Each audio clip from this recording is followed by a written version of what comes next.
le colosse de même nom. La plaine, autour de Thèbes, est morne, immense et noire. Au bord du large Nil, les lions viennent boire, car l'homme en ce désert n'est plus seul souverain.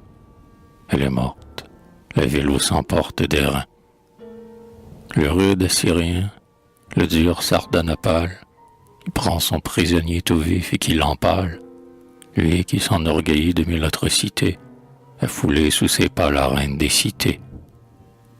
Passant, muet et fier, de portique en portique, il a par ses dédains rendu l'insulte antique. Son cœur s'est dilaté, car n'est-il pas le fils des aïeux que toute messe vainquit à Carchémis? Depuis, Ninive en vain, haï et solitaire, s'était bien haut dressé au-dessus de la terre, mettant son pied vainqueur sur la nuque des rois, sans pouvoir effacer l'injure d'autrefois. L'Égypte, avec son prince au visage d'Éphèbe, l'Égypte altière et douce avait conservé Thèbes.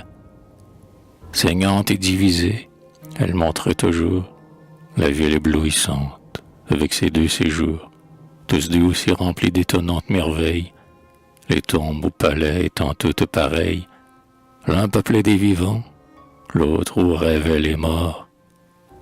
Et Ninive y songeait ainsi qu'à son remords. Cette Thèbes, elle était comme un songe, un grand mythe, que n'avait vu jamais l'œil d'un guerrier sémite. Pour la cité hautaine, il n'était nul danger, pire que recevoir un impur étranger. Et voici, cet opprobre est donc tombé sur elle. L'Égypte s'est brisée ainsi qu'un roseau frêle, comme l'avaient prédit les prophètes des Juifs. Thèbes est détruite, et des lotus plaintifs, seuls, quand le vent du soir les froisse au bord des ondes, et réveille l'écho des ruines profondes.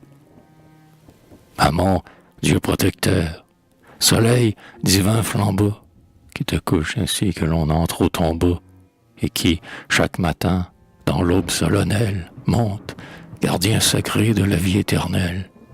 Parle, et dis par quel crime inconnu, Dieu jaloux, ta ville sainte a pu mériter ton courroux.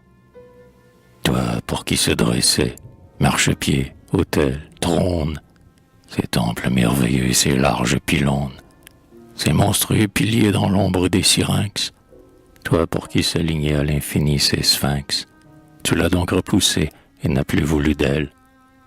Et Thèbes, cependant, te demeure fidèle. Ils se sont tus, c'est vrai, les hymnes d'autrefois. Le carnage a réduit au silence les voix. L'atroce Ninivite aux narines farouches, en arrachant les cœurs, a su fermer les bouches. Sur la cité splendide où tu régnais, toi seul, les sables du désert étendent leurs linceuls. Dans l'éclatant midi, ta cruelle lumière montre le palais vide et l'autel en poussière, et nul n'affronte alors ton visage irrité au soleil.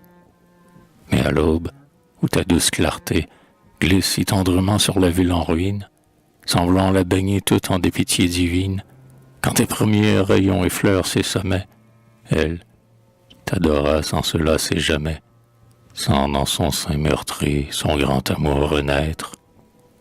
Elle s'apaise, oublie et sourit à son maître. Et dans la plaine rose, aux lueurs du matin, le colosse au regard perdu dans le lointain, qui peut fixer sur toi sa prunelle de pierre, et qui te voit surgir sans baisser la paupière, dans son sein de granit déchiré trouve encore un chant harmonieux pour le cher soleil d'or.